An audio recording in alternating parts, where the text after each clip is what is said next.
What's up, guys? Welcome to What the Dealio. I am Jay Ciano.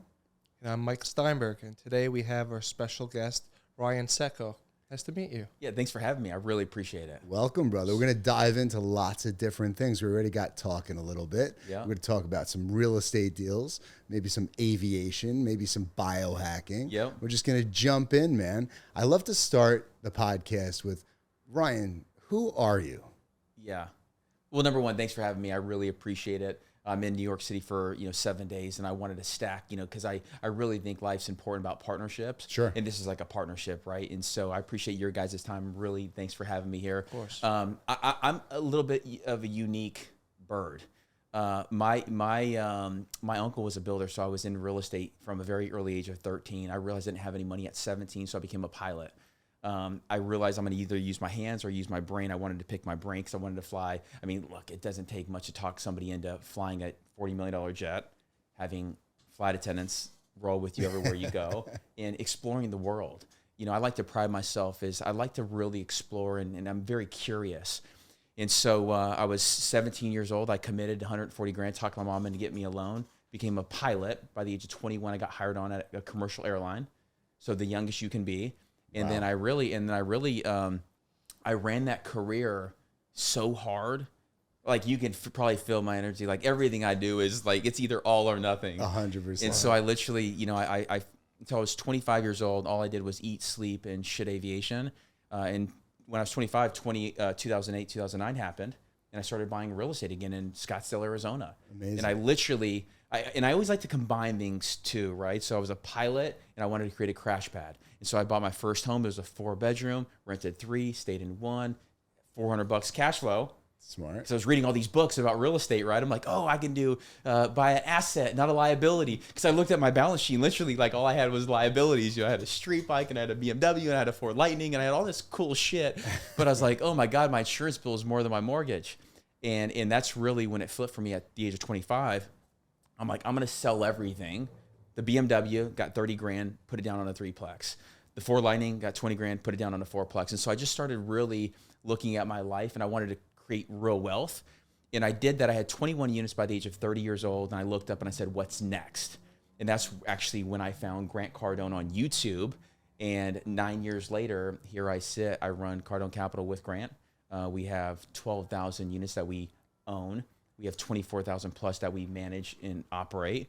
And, that's me. I'm an aviator at heart. I'm really passionate about real estate, and I just try to tie everything together to have a great time, but do the right thing. Fascinating. Yeah. I have a question for you. Yeah. When you're looking at deals right now, what do you look for in a deal? Well, I mean, look, we're jumping right into real estate. Yeah, right? yeah. Mike going for the real estate. Let's question. go, man. Let's go. I know what's on your mind. mind. Look, I think when I'm looking at a real estate deal, one of the things, and this is actually what I've learned from Grant too, I've always been a deal guy. I've always been a deal junkie, but I think the quality of the asset and the location really matters. And so I used to look at a lot of deals and a lot of shitty deals. Now I've really refined, because you guys got to think about it. I was 30 years old. I'm now almost 40. I've been with Grant for almost 10 years. The first 3, 4, 5 years, I was with the man every day. Like every day. Yeah. You met Grant down in I did. Aventura. Yes. I mean, so Yeah, well, I mean, it's first off, just to kind of back up for a second before we get into the actual real estate. Yeah, no, no, it's I'm amazing. excited, Listen, we're all deal junkies, Yeah. and the podcast, What the Dealio, I get it. But let's just step back for a second. You said so many things there that I want to kind of unpack a little bit. First and foremost, you created your life essentially, right? Like this is all kind of master planned in a way, which is what I find so fascinating. We've done the same in our own careers and life. And I think that's so important. So I just want to stop for a second on that, because you got into aviation and real estate as a means to kind of meet somebody like a Grant that you could attach yourself to learn from, essentially. Am I right? Is that? Oh, for sure. Well, I mean, I looked at my uncle. He was successful. He was an entrepreneur. Right. My uncle was like my dad from the age of 10 to probably about 18, 19 years old. Okay. When my parents split up, like I went with my mother. Got it. And so my uncle was an entrepreneur, and I was like, wow, because my dad worked at the railroad, 9 to 5, 401k, like he was building for retirement. Yeah. My uncle was like, okay, we got a computer business. If you build this computer, you get paid X. Right. he would take a piece of dirt. He was a builder. He built spec homes. He built custom homes. Like he was like, I'm gonna take this dirt and this is my art. I'm gonna go and build a 3-bedroom, 4-bedroom, 5-bedroom. And that to me was fucking fascinating. Sure. I was like, holy shit, I'm not the best in school. I'm not the best at writing papers, but dude, I can do this. 100%. Because what I saw was a command figure. Yes. And so, really, I was like 17 years old, and I was like, hey, what's next? What's next? I want to buy my first house. And he looked at me, he's like, son, you don't have any money. He's like, you have no money. So he wanted to always be a commercial airline pilot. And like my life is very fascinating, and there's a story for everything, right? But he wanted to be a commercial airline pilot. And he took off out of the airport one day in Seattle, Washington, and he got lost. Wow. And so when he got lost, he had a family, a wife and a daughter. And he got to the point where it scared the shit out of him so much where he's like, I got to put this on the back burner. I don't want to lose my life because of my family, right? Because that was the most important thing, which was really the wrong thing in hindsight, because get the proper training, get the proper communications, and you'll be great. But when I was 17, he's like, man, I would love for you to pick up where I left off on the commercial airline space. He's like, obviously you have a lot of potential. You're a sharp kid. You can get in this training boot camp, and it had evolved quite a bit, right? And it had become a really, really sexy career. And so that's what I did. I was 17 years old. I joined a puppy mills like ATP, our Regional Airline Academy. And, I realized I didn't have any money. I needed to get really good at something to get money. And that's where I landed, which was fucking awesome, right? I mean, it's like going to fly a $40 million jet. When I got hired, I was literally telling Kinsey, the last person, I literally had to pinch myself. I was 21 years old, still wet behind the ears, talked the chief pilot into letting me fly this Bombardier and even go pick up these brand new ones. Like, it's a $40 million jet, 70 passengers. I'm the first officer. I'm like, hell yes. I literally went from twin engine airplanes to a turbo jet. Wow. From like a Cessna to a turbo jet, basically? From a Cessna to a Bombardier. That's crazy. CRJ 700. Crazy. And I was very appreciative too. I mean, well, first of all, it is fascinating. Your background is fascinating. There's a lot of synergies. I went to college in Arizona, actually. I went to the University of Arizona. Oh, nice. I did. So I left here, where we are right now, in Long Island, New York, and moved to Tucson, Arizona at 17. And boy, was that a culture shock for me. Right. It was so different. Yeah, in Tucson, right? Tucson, yeah. Man, yeah. It's not even Tempe. It's Tucson. Different. Yeah, real different. Yeah. But I learned so much out there. And I feel like, it's interesting that you were dealing with, your parents splitting and, just figuring things out as you went. But so real estate is something, and I'm getting there, Mike. Yep. Real estate is something that you always had interest in as a result of seeing your uncle's success and kind of not trading time for money. Yep. Is that right? And he didn't have the model. His model was, I'm going to build and I'm going to sell. Right. And I'm going to make 30, 40, 50, 60 grand. I'm going to pay tax. I'm going to do it again. Yeah. The break in that model is the tax and then also the wealth creation. Right. And so it's gradients, right? For me, that was my first gradient. How do you, number one, how do you like, what's the investment thesis and strategy? Like, I've always wanted real estate. I've never understood stocks and bonds and mutual funds. And, like I understand companies because, real estate is a company, but I never understood why I would give my money to a 401k to let another person manage my deal. Right. And so he was a very active manager. I just, when I realized real estate was for me, I was always like, what's next? What's next? What's next? Because I think real estate's a great tool. You just have to do it the right way. And you have to scale it so that way you don't end up becoming a manager. So walk us through single family home. You're renting out rooms essentially so you could live in the house as a pilot. Yeah. And then from there you graduate. Yeah. What's the next step? So I thought I was the king of the hill, right? I mean, I literally bought a home for 50% off what the last person bought it for. Because in 2008, 2009, 2010, everything was on sale in Arizona. Yeah. You know that. Yeah, not anymore. Yeah, not anymore. No, for sure, not anymore. Yeah. And people are realizing the value of real estate, and there's going to be some correction, like there already is. Oh, for sure. But I bought a 4-bedroom home, and I rented it out, and that was my house hacking. But I knew that I didn't want to just stop with one. I wanted to create enough passive income to replace my earned income. And at the time, like when you go through pilot training, this is what people don't realize. Like back then in 03 and 04 and 05, you got paid 48 grand your first year because they were spending 30 grand to get you rated and trained to fly those airplanes. And so I literally think about that for a second. I went and paid 140 grand in student loans to make 48 grand my first year. Yeah. I was 21 years old at the time, thank God, because otherwise I don't know how guys do it, right? Like if you got a family and everything else. Yeah. And then in year 2 and in year 3. But you're moving different. That wasn't, right? Like you were just all in on that to get to the next thing, to the next. Well, because at that time, and this relates to real estate too, when you don't have experience, you have to work for free. Yeah. And this is relatable to real estate too. This is with everything, right? Too many people, literally, they go to work to just earn. For me, I've always gone to work to learn. Like I'm not going to work to just earn money and collect it. I want to be surrounded by the best of the best so I can learn what they're thinking with. How do I build a team? How do I grow with a team? And like, how do I scale with a big group? And that's what I've done my whole life. Let's stop there for a second. Sure. Why is that so rare? Like, why do so few people, especially young people today, like we all have that and we did that and that's how we got where we are. Right. But why do so few young people realize that you just want if you're in such a better situation, if you go work for somebody, it's the microwave like I feel like mentality. that's the new way that everyone has. You know, they don't put in that work. You know, I just did a deal and it was a $23 million deal. Yep. And I didn't make a fee on it because I wanted to learn how to raise equity and raise debt. And, you know, I stepped on the sideline and just learned. And now I know how to raise equity. I know how to raise debt. And I can put these deals together from my experience. And I love that. But go ahead. No, I was going to say it's a good segue, but go ahead. No, I really think, though, to your point, though, I think it's marketing.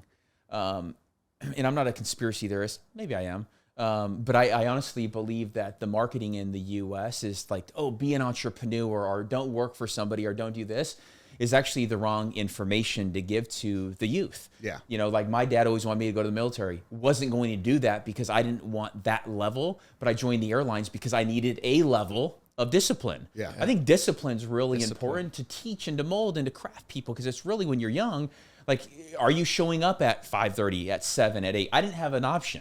Like literally when the flight, they told me to be there at 5:30, packed my shit, woke up at 3:30, I was there. And that level of responsibility and discipline is what's brought me to where I am today because I've literally been able to take the airline structure and convert it and transfer it into the real estate company, which is Cardone Capital. But I think the young or youth, it's the same thing with the homes. You know, buy a home, get a good job. You know, like it keeps you in one area for the rest of your life. Like back to the exploring. Life is about exploring. Yes. But these bigger institutions, you know, they control the headlines. They want you in the system, basically. They do. Yeah, there's no question. I mean, when everything is negative in news, there's got to be something that's tweaking out on that machine in the background, right? I mean, you got to. I mean, I got to just say, I mean, if I turn on the news and everything is negative, and I look around and there's so much positive, like, come on, it's time to wake the fuck up. 100%, which it goes back to being, you know, your tribe, man, who you're surrounded with, and positivity and energy. So important. Love the energy. So important, man. Grant Cardone, to surround myself with Grant Cardone at the age of 30 years old, was the best thing that I ever elected to do in my life. I don't doubt it. And I gave up a career, too. I literally gave it all up. I was like, screw it all. So you don't regret it at all? Well, absolutely not. Hell no. I mean, you made the right choice. I mean, I wish I knew Grant when I was 21. But I didn't. Yeah. But you know, that's the biggest regret for all of us is it's like, man, if I just knew like way back then, but there wasn't social media wasn't even a thing when I was 21 years old. Yeah. My mentors were literally like an old, like a book, because books weren't even a thing. Like I'm dating myself, but I'm almost 40 years old. How old are you? 46. 40, how old are you? 32. Yeah, 30. So I'm 40 years old. Yeah. Like a lot has changed in the last 10 years, including the rules and regulations that you talked about for doing deals, raising money, putting yourself on social media. This whole thing has opened it up for partnerships. Yeah. Sure. Yeah, and by the way, you're doing it with like one of the best that's ever lived as far as raising capital. And, you know, talk about marketing. I mean, like Grant is the most genius marketer on the planet. Yep. You know, it's insanity. So no editing. Just doesn't care. Run and gun. Yeah, more the better. Yeah. No filters. Like these are things that literally now I'm trying to emulate. Like even coming here, I was like, man, I don't really want to go an hour and 25 minutes, but I'm like, I'm going to meet two really dope dudes. I'm just going to go and I'm going to burn through just a bunch of emails and everything else on the hour and 20 minutes. But this is what Grant's willing to do, is what other people are not willing to do, whether it's the phone, whether it's the live streams. Like I've literally watched this man for almost 10 years, work every day. He's on a trip right now. He's working every day. Like it's the same thing that we started with, right? He's never worked a day in his life. He's a grinder for sure. But all of us, I think, are grooved into like, okay, what's the beacon? The beacon is, yeah, I want to make money. Yeah, I want to have cool things. Yeah, I want to do cool things, but I want to help people too. Totally. And that's what that's his MO. Sure. Yeah. It's the best. He's passionate. The motivation just runs out. You know, at a certain point, you got to be pulled. You can't push yourself, right? It's just got to be super passionate, and you know, that's what takes you to the level that he's at. You can't get there without that passion and being of service. Yep. You know, which I think he is. I think, you know, to your point, I think that's really something that, you know, at a certain point, there's only so many watches and cars that you could have. And by the way, I see your watch, and which was a gift from Grant, which is crazy. But that's amazing, Mike. The funny part is that Avi is Grant's jeweler. Yeah. So I know, I heard that. And Avi's super dope too. Yeah, so it's crazy too. My stepsister's husband, like my brother-in-law, he was Grant's next door neighbor. Yeah. The world keeps getting smaller. It really is. And it's like everywhere we go, everywhere we turn, you know, I'm walking down the street and they're like, oh my God, Captain Ryan or Ryan, you know, like, like it's really cool to have friends everywhere you go. And Grant has preached this. But to your point, you know, beautiful watch and like jewelry, that's never been a thing for me instant. Yeah. I've always wanted like the nice cars. Like I got a R8, you know, it's wrapped and it's got a wing and it's badass, you know. As you should. Dude. Yeah, as I should. You're a pilot. And I want to buy a fighter jet, which is an L39. It's like actually there's 400 of them here in the US. Crazy. And I want to buy that because that will feed this inner beast. But I do all these things and you know, again, I'm not like trying to get it today. I'm trying to get this over the next 10 and 20 and 30 and 40 years because I think what we're all building is something a lot bigger than a watch or whatever. But it's cool to have. It's fun to have. Yeah, of course. Of course. We're going to get to the deals, Mike, but I have another thing on that point. He's a deal junkie. Yeah, man. He's a deal junkie. Yeah, he's like, give me some cap rates and give me some doors. And we're going to get there. We're going to get there. But, you know, it's funny because as I get older, you know, it's all about discipline for me. Like it's all about, everything is about discipline. And I think delayed gratification is so important. So I'm now, and I similar to you, like early on, I'm a car guy. I grew up in a car dealership. So like cars, motorcycles, I still have several. Yep. I can't part with my Ducati. Like that thing will always be in my life. Yep. I never a newer one or older one? No, a 96 996. Nice. Yeah, no, an older one. But now it's like there's cars that I want and I can go into a dealership and get right now. Right. But I'm like, if I get that now, I'm not going to be as like, what am I going to look forward to? Because I can't go buy a jet. Right. Right. Because I wouldn't know what to do with it. Like, right. I mean, but I could. But would you buy a jet or do you lease a jet? Like, what's the right thing to do? Could you write off a jet? Well, I mean, of course you can. Yeah. I mean, look, when you're talking about jets and, you know, like silly, stupid shit like that. Crazy. You can't ever make sense of it. Grant actually talks about this. He's like, no CPA, no accountant, no anybody's going to make sense of a jet. You have to make sense of a jet by how busy are you. Right. For me, going and buying a fighter jet, literally, I'm doing this video right now. It's like I can either go buy a Lambo. Like I was watching Barrett Jackson 2 days ago, and like there was this Lambo and GT, Ford GT, it went for like $900,000. Yep. I could literally go and buy an L39 fighter jet. I'll show you a photo for $500,000, $600,000, $700,000, and it was a trainer for these pilots over in Europe before they stepped into the like the F-16 and some of these bigger jets, right? So for me, I'm like, okay, it looks like a fighter jet. It's got an engine like a fighter jet. It maybe goes 450, 500 miles an hour, which is still really fast when you're 20 feet above the deck. And I can use it for other stuff. I could use it for marketing. I could use it for, you know, you come down to Miami and we go for a ride. And so, you know, like you had said, what am I going to do with it? For me, I built my whole life around aviation and real estate. I know what to do with it. Yep. Because it is a real piece of real estate, but I know how to fly. Of course. And so literally I can go get trained in 2 weeks on this. And you can monetize it, right? Like, you know, you're not just coming out of pocket and buying this thing and like it's sitting there collecting dust. Oh no, it's gonna be branded. It's a tool, everything. It's gonna have 20x, 10x, you know, 5x, whatever x they want to throw on that thing. Yeah. That one video that you put on Instagram had like 23 million views. I saw it the other day. thing is insane. 23 million views. Oh, What is it? Million Which views, something like that. Some of them are, me just taking off. Some of them are me flying. Some like the aviation piece is really built. And I didn't realize this, actually. It's interesting.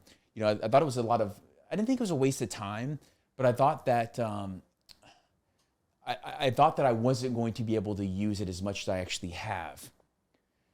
When I go into a real estate conference, like, for example, Don Peebles, right? If I go and say, hey, I partners with Grant and, run Cardone Capital and, fund manager, and we've raised 1.1 billion in crowdfunding, and he's like, congratulations, this next guy just raised 5 billion. This person raised 3 billion. This guy has bigger. You always have a bigger plane pulling up on the ramp. But when you talk about flying airplanes, what I've noticed is that whether it's the owner of Lifetime, whether it's Don Peebles, whatever it is, they actually have a connection with flying, whether it's from a childhood experience or maybe they're pilots. A lot of these guys who are high performers are identical. They're exactly like me. They want to do more than just one thing. I think one thing, it tends to get boring. Yeah. And so I think mixing up the mind and actually cross-referencing things has really helped me grow exponentially in my life. And not to mention, I don't drink, I don't smoke, I don't party, I don't do all that other shit. Yeah. And so really I'm just focused on biohacking and health and wellness and looking at a shit ton of deals and, talking to and really being professional around a bunch of investors and, creating that whole thing of greatness. Love that. No, it's great. We can dive into deals. I know that you're jonesing I over here. I have a question for you, though. I see that, I saw your Instagram bio. You own you guys 20,000 apartments. Yep. What are your goals in the next 5 years? So, look, I think in the next 12 to 24 months, we could literally purchase between 7 and 10,000 units because there is going to be an opportunity with rising interest rates. Yes. A lot of these guys, they have this short-term model of 2 years, 3 years. Our model has always been 10. And the reason why we did 10 is because of the situation that we're in right now. Yeah. I highly encourage people, if you're going to go out there and do a deal, set it up with people who have good attitudes. Set it up with investors who understand real estate, and don't go out there saying, hey, we're going to do this in a year and do this in 2 years. Real estate was actually created, and I believe, to create wealth, not just to get rich. Really the wealth creation is like buy a deal, great deal, cash flow it, live off the cash flow, protect the principal, get the leverage from Bank of America or, life insurance company, whatever it is, right? The bigger, the better, like as far as like the quality of the deal, more people want a loan on it. And then, whether it's a exit, no exit, where you can refinance, pull money out. The crazy thing in the world is that the tax benefits and the exit, no exit are the two pieces that most people don't even talk about. Of course, tax benefits is huge. Which is depreciation, bonus depreciation, using that, refinancing, don't get taxed. It's like, what are we even talking about here? Like this fix and flip model, you do that to grab the dough to roll it into these long-term investments. In a 1031. Yeah, whatever, whether it's a 1031 and or doing double or triples or whatever it is. But I think there's a huge opportunity right now, especially if you have cash, right? So if you have cash and you could raise money, I think it's going to be a good time. Do you ever try and get the owners to hold a note? Yeah, if they'll do it, for sure. I don't see that a lot on bigger deals. Like if I'm going to a big institution, hey, you want to do seller financing? Rarely will they do that unless they have a huge issue. Yeah. But the nice thing about multifamily, and this is what I love about multifamily, is that you have the agencies, which is Fannie and Freddie. It's government backed, and so they're always, it's important for the U.S. to have homes. That's why when people are looking at, what should I do? Should I do this real estate? Should I do this real estate? Should I do the real estate? I prefer and I recommend that you do something that has like the attention of the government. I'm not saying rent credits and all that stuff. I'm saying that the financing and the pieces, like there's one thing that people need in this life. It's food, water, and the good old shelter. Yeah. Sure. It's 3 components of life. And so that's why I always say, hey, let me just focus on this one thing. We've got some office complexes that we actually bought one from Goldman. It was 6 months ago. Bought it on sale in Scottsdale, Arizona on Franklin, right in Scottsdale Road. Sure. But we'll do it where we have headquarters, and so we're very strategic. Is that where the headquarters is? Yeah, so my main headquarters is in Aventura, which is north of Miami. Yeah. And so we have an office building there. I know that building. And it's beautiful. I drove to that building in February, and I put on my LinkedIn, I'm trying to get in touch with Grant Cardone. Someone get me in touch with him. Super cool. And they got me in touch. I spoke to Jared. Yeah. And, I sell real estate, but I mostly sell businesses. That's what I do. So car washes, healthcare deals, laundromats, supermarkets, any type of manufacturing, any type of service businesses. And real estate's attached to real estate's attached. I do a lot of hotels. Do you sell them or do you also buy them? I sell them, I buy them, I raise money for them, I put equity in, I get equity in the deals, I put my commissions into them. Yeah. It all depends. Yeah. You're just getting creative. Just getting creative. So like if I see a deal and I can assume, like I'm sure you guys try to assume debt if you could. Sure. Yeah, I'm actually doing a deal right now in Fort Myers that I'm assuming a debt. It's 2.85% fixed for the next 5 years. Huge value component, by the way, to assuming debt right now, especially when debt's 5.5%. I just got a quote last week. Debt's 6%. Okay. On 10-year, because with the treasuries and the way they're moving and everything else, it's bananas. That's amazing. So yeah, we go in, we assume the debt. I try to get the owners to hold the note as well, take a second position, get them comfortable with me, and try to buy deals with as little cash as possible. If I have to put cash in, I'll put cash in. But it's fun. Yep. It's so much fun. Yeah. I always tell people creative financing, there's always somebody's money that's going to be in the deal. People are like, well, how do I do it with no money in? Well, look, you get really creative. But there's always going to be money from somebody going into these deals. And you just now have to, how can I? How can you do it? Yeah. What's the solution? Yeah, because you're creative. Yeah, and so am I. I've always been creative, man. I mean, my second deal, third deal, I actually talked the neighbor, because I bought a fourplex. I talked the neighbor into doing seller financing, like after like 4 months of badgering him and, walking him through it. I'm like, hey, I'll put 10 grand down. It's a $200,000 fourplex. Right. And I was so confused. I was like, but how do we do the interest rate? How do we do the timing? How do we do this? And I literally, I called him one day and I was like, hey, what are you good with? And he's like, well, I'm good with, 5% interest rate, and I'll hold the note for 5 years, and I'll do this and I'll do this. And I'm like, well, holy shit. It sounds like we got a deal, boys and girls. Ended up buying that deal for 200 grand. I flipped it. I sold it for, made 100 grand on that fourplex. And you put 10 grand down? I put 10 grand down. So you only bought it with 10 grand. You had the cash flow pay for the balance. Yeah, I put 5% down, which was 10 grand, 200 grand, 5%. And literally within 12 months, I sold it for 300 grand. I packaged it with the other fourplex, and I ended up with like 225 net from those two deals. And I rolled it 10 grand down.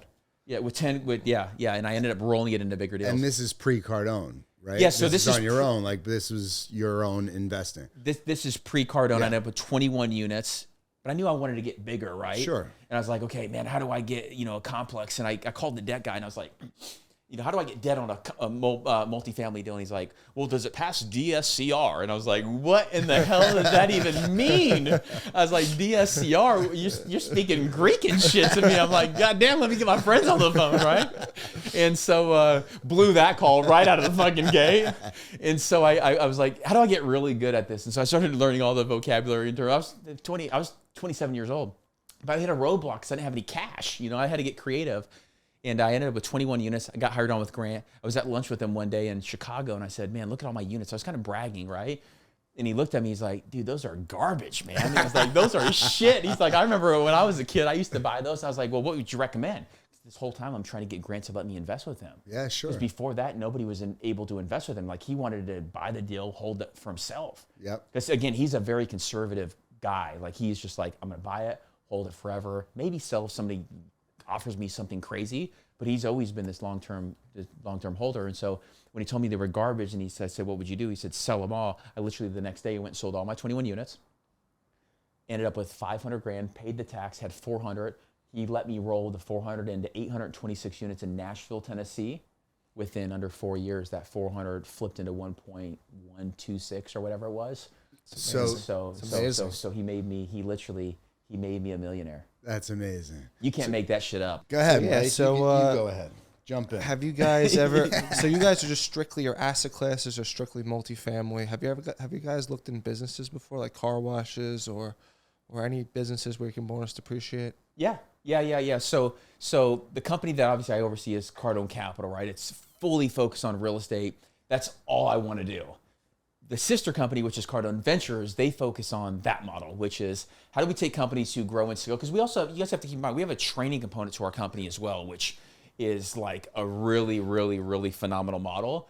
Because when you think about, whether it's real estate or businesses, the start is really typically really slow, right? Like, we don't go and make tons of money buying a real estate deal. Like, that's not what you do it for. You do it for the long-term 10 years. Whether you sell it, make a profit, that's where you get the real juice.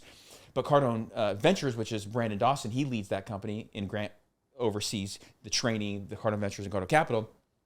That's where we go in with companies and we train them, but we also partner with them because we believe in that model for sure. Like any model that's scalable, whether it's dentists, doctors, car washes, mobile home parks, self-storage, like cash flow businesses are highly attractive for our group for sure. Yeah. So that's the KKR model, by the way. Yeah. Like you guys know KKR and these big groups, like they've literally become big behemoths because they go out and they scale cash flowing companies. And that's what we look to do. Yeah. So that's what we do. Have you heard of the term I'm sure you have business brokering. Yeah. Where you find a business and you sell it, right? So that's what we are. We're the leading business brokerage in the East Coast. 150 brokers right now. We also have a training program as well where I teach real estate agents. There's 3 million real estate agents. There's only 15,000 business brokers in the country. There's 30 million businesses in the country right now. There's only 15,000. 20% are for sale at all times. So it's 6 million businesses. There's only 15,000 business brokers. So we came up with a concept where we teach these real estate agents how to sell businesses. You know, we have an online course, we have podcasts, we have training, we show them how to get interested leads. And that's what we're doing right now. And I'm just curious because you're around Grant. He has a huge training. Not a lot of people know this. He has a huge training business, right? How do people not know? That's how he started, really. Some of the young people, they don't know. They see real estate. They just think he's the real estate mogul. They see the evolution more so than they understand the process of how he got there, I guess. Right? Which I think is a fascinating model for sure, and I know that's the one you're on too, and I think it's ideal. Yeah. Yeah. I mean, so Grant started out as selling that, right? And then he eventually got into real estate. He was in car sales. I mean, look, right? you know, because you were at the car dealerships, right? He used to literally go knocking on doors at the car dealerships, and he would run these training programs that were 5, 10, 15, 20, 30, 40, 50 people, and he would do them all over the country. He was a moving bus. Like he would move to the different locations, cold call people. Grant has a lot of grit about him because his grind is real. Oh yeah. And so like people I laughed are like, oh man, everybody's an overnight success and Grant's an overnight. I'm like, oh my God, like if you just knew the amount of grit this man has. People love talking shit too, though. They love talking shit, man. They build you up to rip you down. I'm like, God, dude, there's enough out there for all of us. Abundance is actually a thing. Of course. Yeah. But let me just say this really quick. The training piece with the Cardone Capital piece, with the Cardone Ventures piece is really, people don't get this. When you start a company, there's that spool up. The training is actually it's more instant, if that's the right word. But when you go out and you provide training for people, right? Because we have a big platform. It's called Cardone University. People pay us to teach their sales training people how to become better people and how to sell and communicate, because we weren't taught this shit in school. And so literally Grant makes money on that each year. And that's actually how he first started out funding the real estate. And people miss this whole piece because it's like, how do you brand? How do you market? How do you do all this stuff? It's really hard to just do it if you have a real estate company because you're limited. You're limited in your budget. On this piece over here, you're not as limited because the margins and everything else, what you're selling, are higher. Way higher. It's also like so my company is Sabre. We have several companies underneath that umbrella. Yep. And owning Sabre for 13 years and the core backbone of that business being commercial real estate brokerage and consulting advisory, it's a service business, right? So we've grinded for many, many years to get to a point where we can invest in real estate, invest in concepts, right? That we believe in, that we get in early in. And it's similar to that model. Like you can't be so hyper transactional forever, right? Like you can, but that's not how you're going to build wealth. Right. To your point earlier, you can get really rich. You can make a lot of money. But the minute you stop, you're out of money. Right. Like the minute the pipeline dries out, you're out of money. Right. So investing in real estate, business is a little bit different, but real estate, again, with depreciation, with all of these things, these tax loopholes that the wealthiest people in the world take advantage of. I mean, that's just what it is. That's clear. The game. Yeah. Right? Like that's the game. It's been the game too. Yeah. But people are like, oh, well, how does that work? Don't worry about how it works. Just go do it. Exactly. Literally stop listening and just go do what the just learn how to do it. Exactly. And, you know, it's funny. You said to yourself, like, I wish that I met Grant earlier, right? You know, I was listening to a podcast. I forgot who it was, but Lewis Howes had a guest on, and he was just talking about. Love Lewis. Oh, phenomenal, Dude, right? he's heavy into cold plunges, by the way. So that's how I got connected Yeah. to the company we were talking about earlier. And what's crazy is, you know, the guest on the podcast was going into how we all have basically a perception of ourself that is conditioned, right? Based on our physical, like we start to get to know ourselves as a result of the way that other people perceive us, the feedback that we get, the conditioning. But our truest self is actually, you know, is an energy that is not attached to any of that shit. Right. And it's like super deep and like, Right, yeah, it's holy crazy. shit, crazy. Yeah. But I'm like, fuck, I love that, right? Yeah. Because ultimately, we all know as successful entrepreneurs, we all know that you're basically, if whatever you perceive, if you put the right amount of action behind it and you have the right people on your team, you could achieve it, right? It's discipline. It's just doing the same shit over and over and over again. Yep. And I think, like, when you said you wish you met Grant earlier, I wish I met you earlier. I know. You know, like this Same. is what's up. Like it's almost like Brotherhood. right. Like it's crazy. And the people, like, I don't drink. I don't, you know, but I used to do all that shit. Yep. And I just, like, every day that I would wake up, I'd be like, you know what? I just want to be a little bit better today than I was yesterday. Right. And I'm not saying that because it sounds fucking cool. There are a lot of people that are saying it because it sounds fucking cool. Right.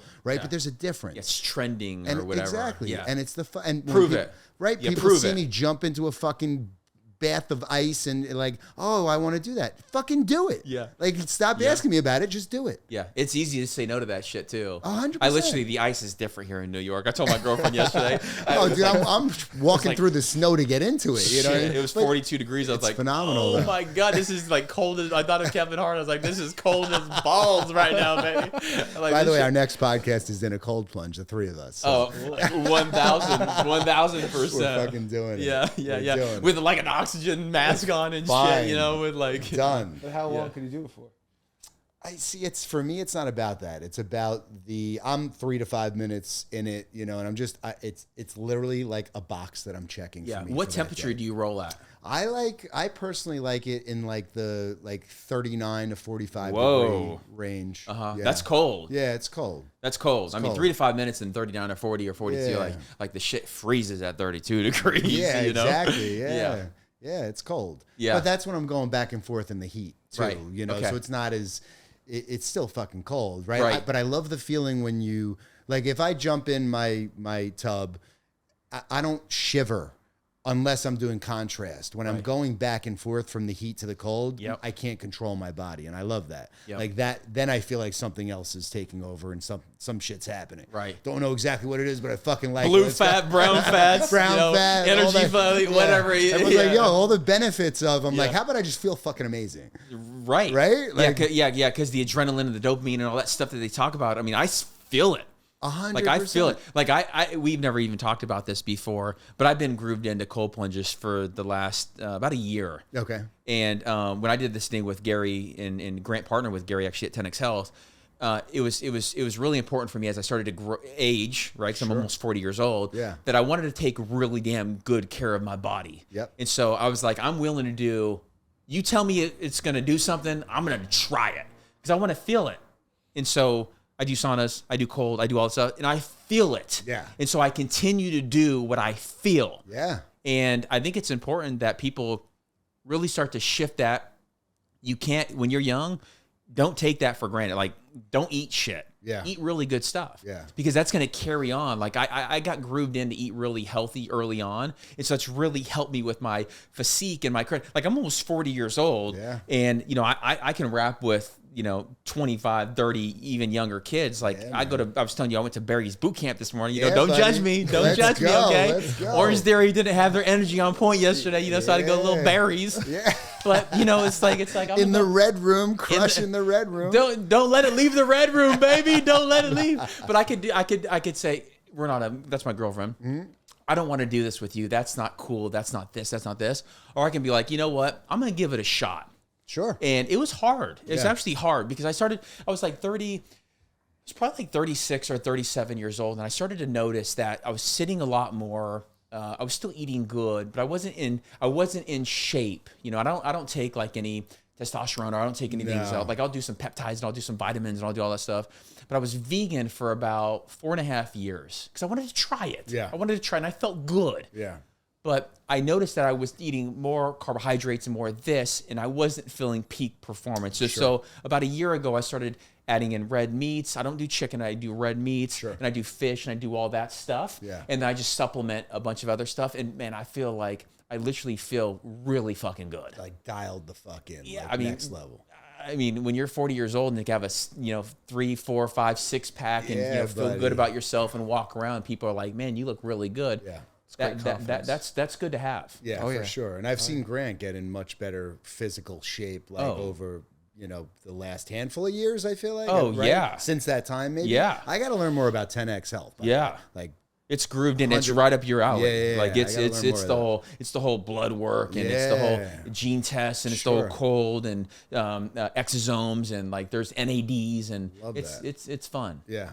Because I'd it's love all to talk about blend. TRT because it's just like the hottest topic, and I've never gone down that road, but so many people like are talking to me about it. And you know, I saw some dude die yesterday in the New York Post, and it was in the article directly related to TRT in the article, and I was like, whoa, you know, I don't know enough about it to and when comment. you say TRT, like you're saying like the human growth hormones and all that stuff. Like testosterone replacement therapy. Okay, you know, I just don't know. I mean, we don't have to go down that road. Right. I'm just saying in general, like it's becoming very popular. Yeah. And people are talking about it quite a bit. And then I saw this article yesterday. I mean, this was obviously a bodybuilder that was, you know, probably a little bit more extreme. Yeah, look, I think your body's a very fascinating creature, and I think that the older you get, if you lose testosterone, if you lose the ability to create it, I think you need a supplement. I personally don't do it, but it's like, God, if you're losing this, is this really what ages you? Is it really the sun? Is it really this? Is it really this? Or is it that your body's not producing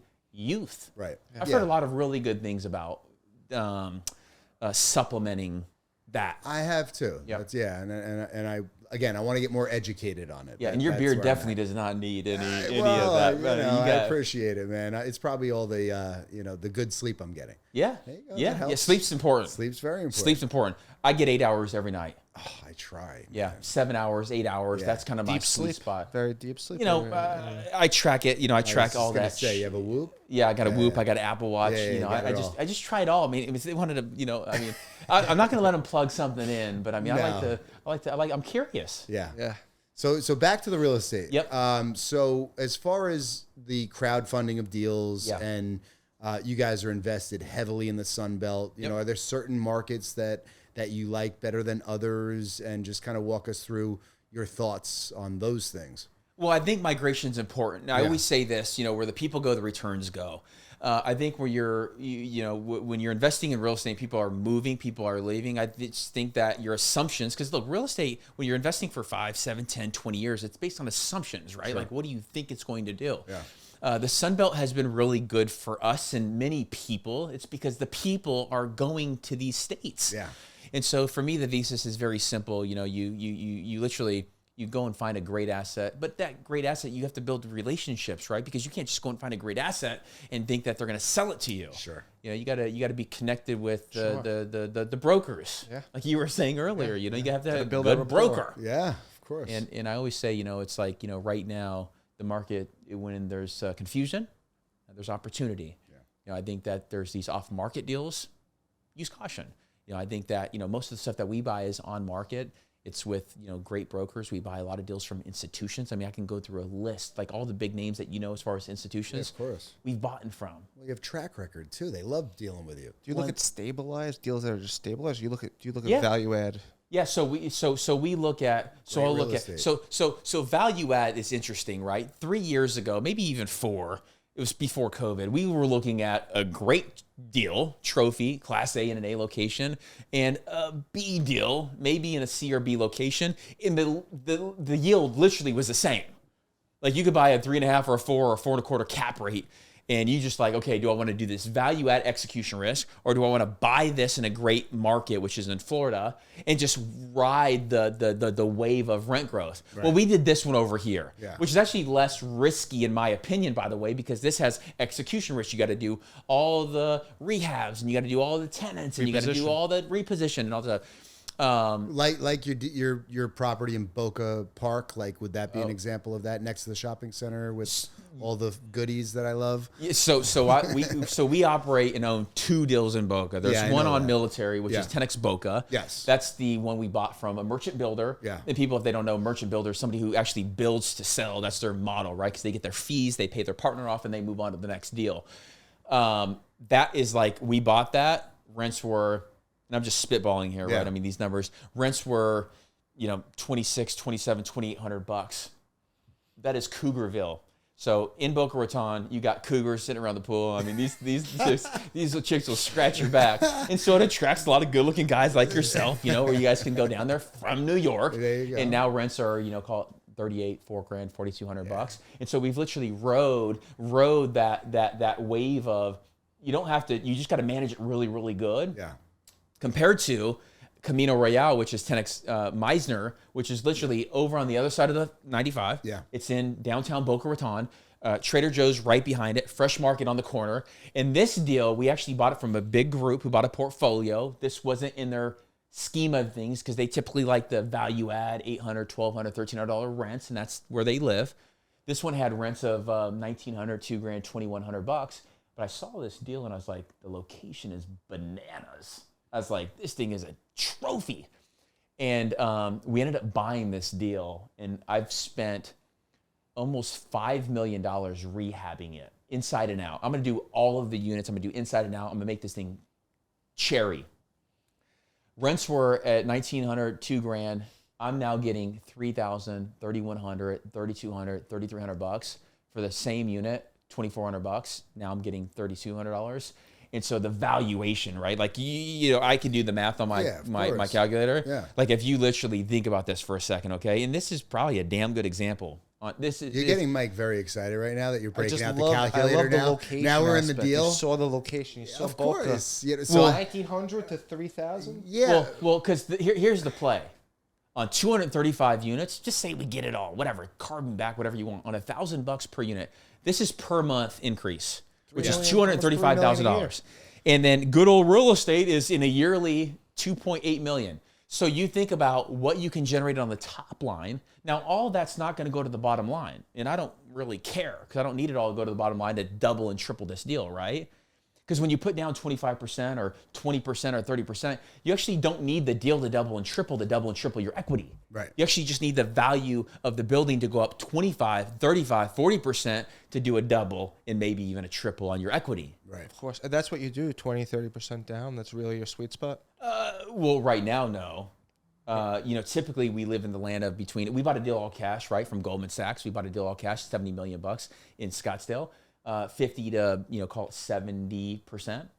Depends on the deal. It depends on the cash flow that's coming in the deal. Every deal is different. It depends on the deal. Yeah. But I just think it's really important for people to realize, like, real estate is very powerful because when you could raise the rents and your say timing's also been amazing, right? Let's be honest, your timing's been phenomenal because those assets were acquired pre-COVID. That one was pre-COVID. We have deals that were bought during COVID. Oh, we yeah, have deals that were post-COVID. Yeah. I think as a portfolio, I think people, that's actually, it's interesting you said that. I think people actually get analysis paralysis too much, where they're like trying to hit the timing so perfect. We've just known that we want to hold these deals for 5, 7, 10, 15, 20 years, and it's all going to blend out. Oh, 100%. And we're going to but to your point, I mean, our timing, we've just doubled and tripled down in the markets that we've already invested in Florida. But I was just going to say, though, that's the strategy. You said when you're doing with your hands, you said we chose to do this. You bought amazing real estate in amazing markets, right? So, like, if it's a long-term hold, how could you lose, essentially, right? And then you're also you don't lose until you sell. And if you never sell, you don't lose. Right. And then you also... which is a very fascinating concept. That is, of course. That's If people want to after... But I guess I was going to make a statement. I'll ask a question. It appears that you also upgrade the amenities when I'm driving past your property in Las Olas and I look in at the gym, which, you know, obviously I love looking in at that gym. It's beautiful. It's crazy. Right? So I'm assuming that you're creating a lifestyle for your tenants that's attractive as well. Yep. Is that right? Well, we always strive to provide, you know, because we are moving into a renter's nation, which is a completely whole other topic, right? But it's another podcast episode. But it is for sure. And people are like, well, why would I rent? And I'm like, why wouldn't you? Mm-hmm. Because I currently rent where I live and I invest where these numbers actually make sense. Mm-hmm. Of course. I'm not hoping and praying that the appreciation, all this stuff goes up. I'm not saying it's bad to own your own home. Grant always talks about it, right? Like, I mean, that's his jam. You're flexible. You can go anywhere at any time. Totally. That's worth more than... Well, your primary residence is just not an investment. I mean, you know, if you're building a nice home for your family. I've got equity in it, Jay. I've got equity, Jay, exactly. And I don't have to pay rent, and I don't get kicked out. And I'm like, I've been renting for years, and I never got kicked out. The landlord loves me. He's my friend. Why would you want equity in the house? Take it out and put it in something that cash flows. I would take it out and put it in a car wash. We've been taught. Yeah. We've been taught. No, programmed. It's been programmed and brainwashed. And, you know, my dad was always big into, like, buy a home, son. Buy a home. Like, God, Dad, I've got trap. 3 of them. I've got 3 of them. I don't want them anymore. I fell in that trap right when I was a few years in business, and I bought a single family home. I was a bachelor, and it was the dumbest thing I ever did. And I bought it in a neighborhood that was like on the fringe, right? And it decreased in value substantially. Yeah, but it's getting better, Jay. It's getting better. I finally got out. Regentrification. It literally took me like 10 years to like get out whole.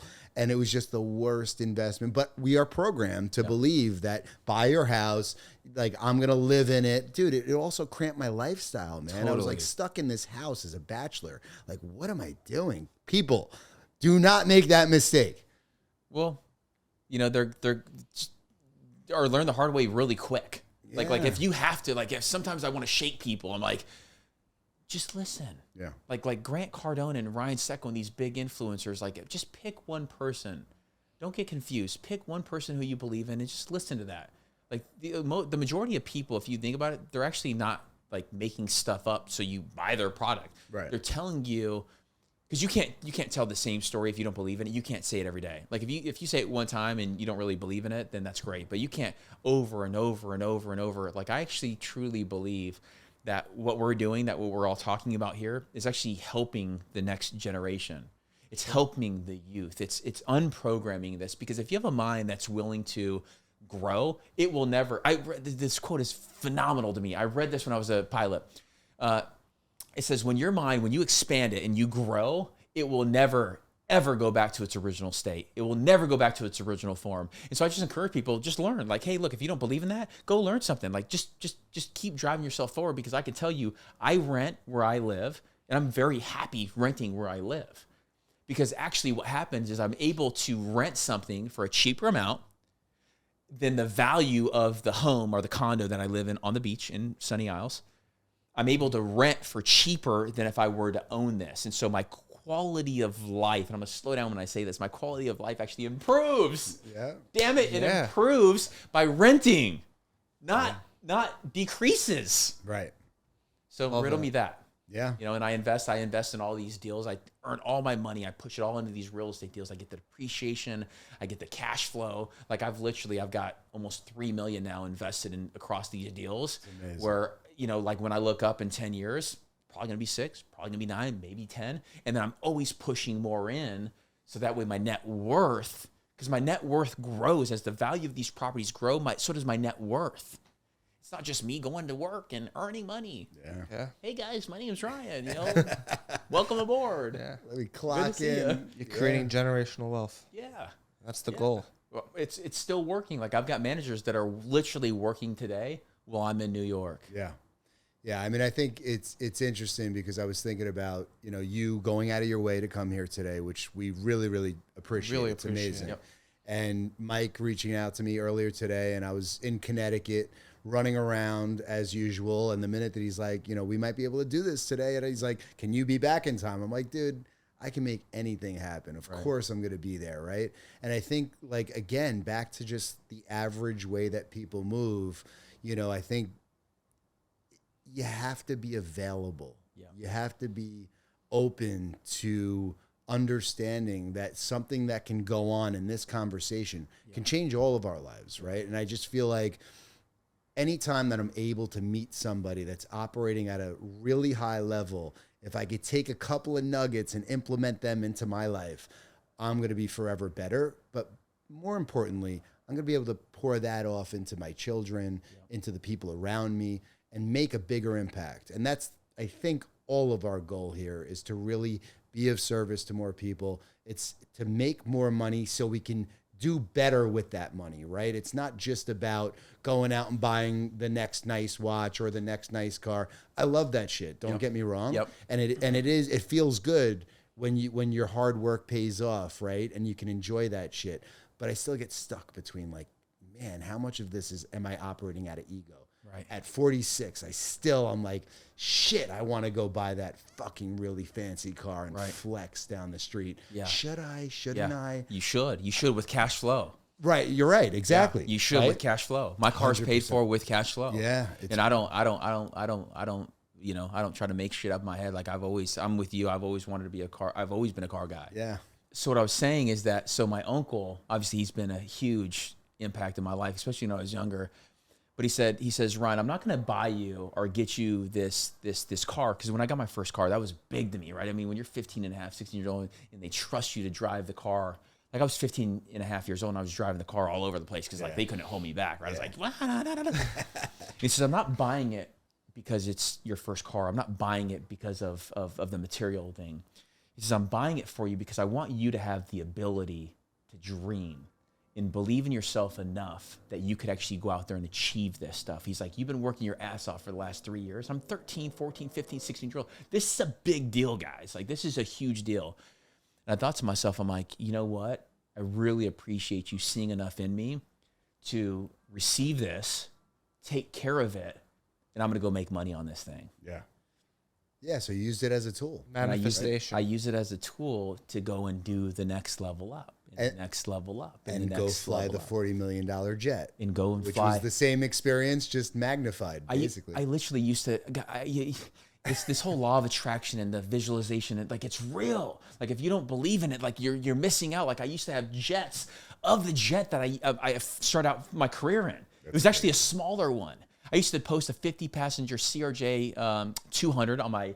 When I'm training for like my private and instrument and commercial rating, I used to post them on the wall. I'm like, I'm going to fly that jet. I'm going to fly that. And my buddies, this is when I cut out all my friends and they were like, oh, dude, that's cool, man. I'm going to be a pilot. Like, all right. I was like, all right, cool, man. You watch. And, you know, they're not my friends anymore. Yeah. But that's the type of shit that we all deal with in society where people, the bucket of crabs, you know, they want to put you in the bucket and they want to pull you back. You don't even need a fucking lid. Yeah. They want to pull you back because what you're doing makes them actually feel very uncomfortable. You're holding a mirror up in front of them too, right? Like they see you doing all these great things and you're this normal guy that they grew up with, right? And they're like, how's he actually doing this shit? That's like, right. Instead of being happy, they should be happy for you. Yeah. Should be. They should. Yeah. Should. Are people happy when you make $2 million on a business flip or on a deal or whatever it is? They're like, oh, the next one There's always lose. Haters. Yeah. Oh, great job. Those are the most dangerous people. Yeah. Oh yeah, great job, Michael. Really great. Hope you could do it again. Yeah. You're like, whoa, wow. Yeah. True Colors just came out. Are you really green right now? Or are you? We could all use the fuel though. It's How many haters does Grant have? He probably has a ton, right? Well, of course. Yeah. I mean, we all have haters. It's just how visible are they? I really truly believe that if you don't have haters, you're actually not doing the right and the correct level of intensity. You're playing too safe. You're playing too small. I have haters. You have haters. We all have haters. Yeah. And, we do, it does affect everybody to a certain level. But then you actually wake up the next day. And that's what I say about Grant is he's always popping. He's always popping. I think it's cool as an entrepreneur to be able to pop, to be able to spring. You're like, oh yeah, that's great. Boom, what am I doing next? Boom, let's post this. Boom, let's do this. Boom, let's work this deal. Because if you got something right here to go and grab, it always pulls you past the little daily bullshit. Yeah, sure. Yeah, it's a great point. Love it. Great point. It's fun, man. It's fun. It's a lot of fun. Life is fun. Life is supposed to be fun. Absolutely. It's a lot of fun. And part of that podcast I was listening to earlier was saying that, there's no such things. You're only in the moment. There's basically no such thing as the future, because when you hit that point, it's the moment that you're in, right? So there's no such thing really as a problem. There's challenges that you might encounter in the moment, but you don't really have problems. And that's the biggest difference that I see between really successful people and not successful people is is it a problem or is it a solution? Right. Right? I mean, you deal with that in your business, right? All the time. For me, I deal with it all the time. I'm like, are you bringing me a problem right now, like a little monkey on my back? Or are you going to bring a solution? And seriously, like if people are like, oh, this is a problem, it's going to continue to be a problem. Congratulations. Or you can go out there, give me a few options. It's all about asking questions. So what point in your relationship with Grant did a problem present itself that you were able to come with a solution that allowed you to take the next level with him? Well, it's the problem with going back to real estate and deals.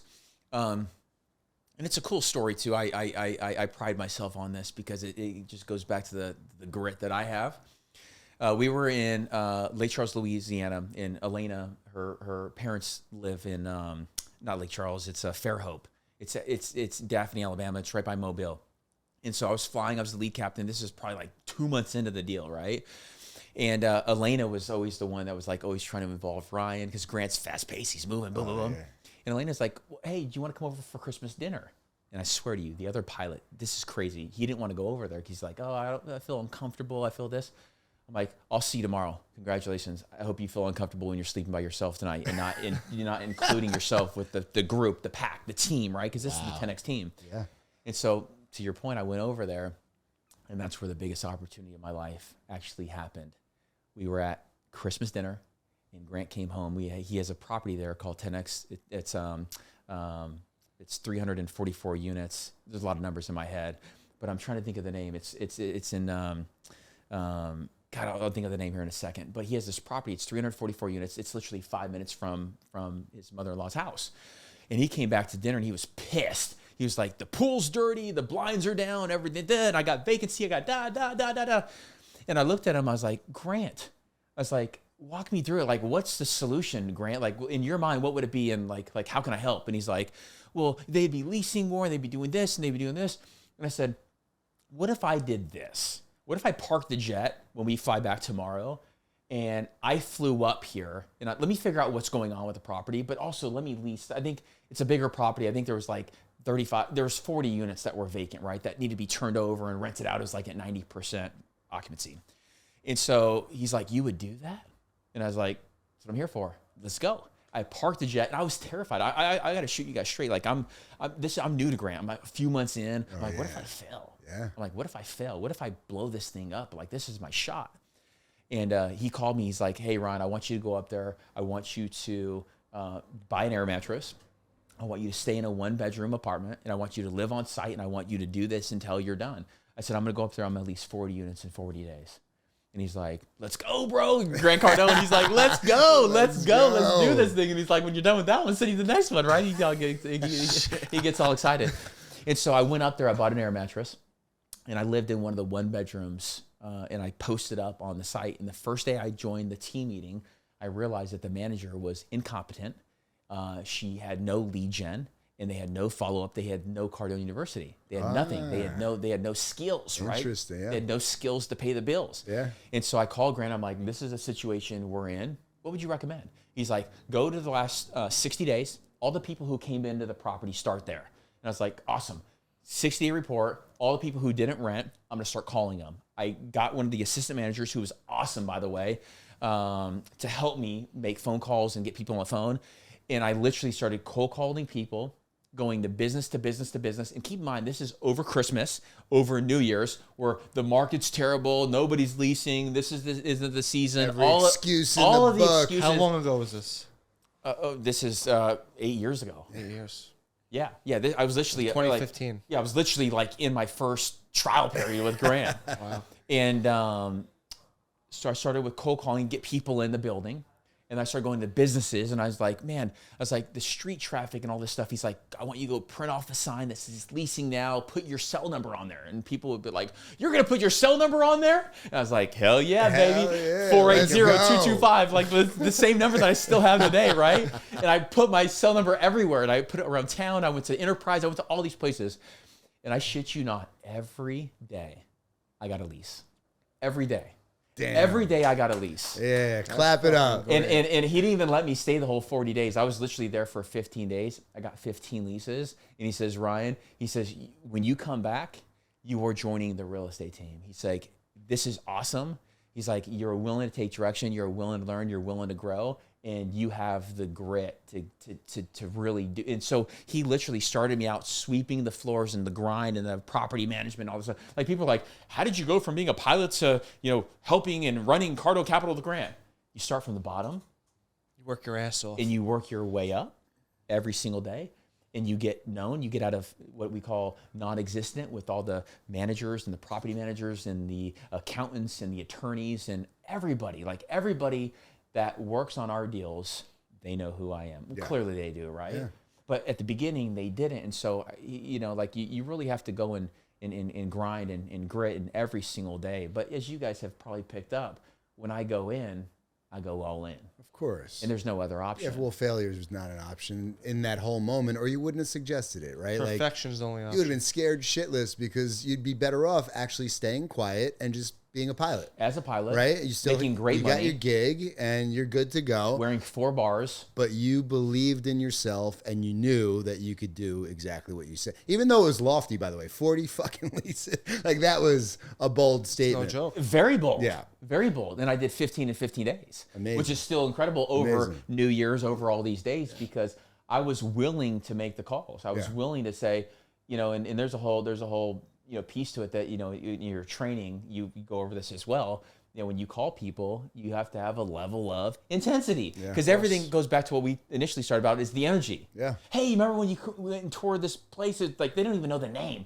And I started, Grant was like on the call, talk about the roses when you walk up and the big trees and the swimming pool and all that stuff. And that's what I was doing. Tell the story. Yeah. And I literally told these people, I'm like, oh, and by the way, when you were here 2 weeks ago, I found a better unit for a better deal, and I can get you in there because I've already hand-selected. I've already hand-picked it for you. So literally nobody has to make any decisions because I already made all the decisions for them. I need this. This is phenomenal. I'm in. I was talking people out of their leases. I literally was talking to like, well, I'm going to go up to Spanish Fort and do this one. I was like, you don't want to do that. Why? The biggest reason you don't want to do that is because you don't have me. And I literally gave the tenants my cell number. That's amazing. And I made sure that all the units were ready to rock and roll and blah, blah, blah, blah, blah, blah, blah, so they can move in. Like, people are like, well, you got to do this and you got to do that and you got to do this. I was like, okay. I'm going to show you what I'm going to do right now and let's see if it works. And if it doesn't, burn me. Yeah. Burn me with the witches, Jay. Burn them all. It's white glove service right there. Yeah. And so that's what I did. That's what I do. That's what I continue to do in the office.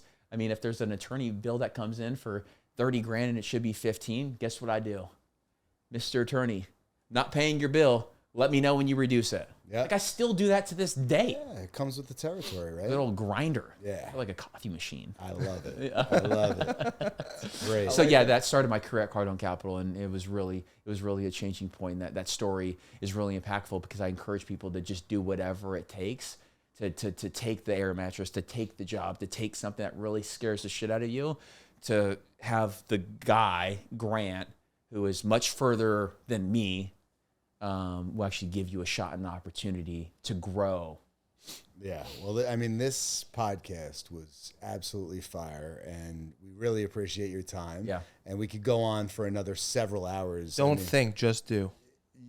I mean, there's so many gems in this whole in this discussion here, and more in the future. Yeah, because we're gonna do a lot together. Yeah. No, this is confident. These are partnerships. Yeah, and I think that people listening to this, they need to get rid of the old, hey, partners are bad, and go in with partners are really good because they'll bring you up with them. Collaboration. And collaboration is the new currency. We all add value. It's just 1 + 1 + 1 = 10. Yep. So where can everybody learn more about all the things that you guys are doing? Where would you direct people to go check this out? I'm really big. So look, the website is cardonecapital.com. If somebody hasn't heard about us, great. Go check out our deals. If they're interested in real estate, right? This isn't a hard sell. If people want to invest passively as an LP limited partner, we find deals, we fund deals, we put all that stuff together and we package it, which are really good deals, like really great deals. For me personally, I'm bigger on Instagram, Ryan Tseko, RYAN, TSEKO. And then YouTube has now become very relevant in my face, saying, hey, this longer form content, people want to hear what you're saying. And Grant actually told me we were doing this real estate show. It's called Cash Flow King. And he's like, Ryan, I see a lot of this stuff on social media, but people want to hear you. People want to hear your message and your story because you resonate really well. And I'm like, you know what? You're right. And so I've been on this huge mission to give back and educate and to help people and really say, hey, look, this is okay to go out there and start on the bottom. This is okay to say that you are growing. This is okay for you to say that, you're not trying to be this entrepreneur by yourself. Because I think there's a confusion between entrepreneur and solopreneur. Entrepreneur is somebody who includes people. Solopreneur thinks that you want to work for yourself and you're solo, and it gets really, really boring. Yeah. So, look, I'm really big on social media, but, again, they can find me where you're at. Because where you're at in that cold plunge is where I'm going to be. Yeah, let's go. Man, thank you so much. This has been a blast. Really appreciate it.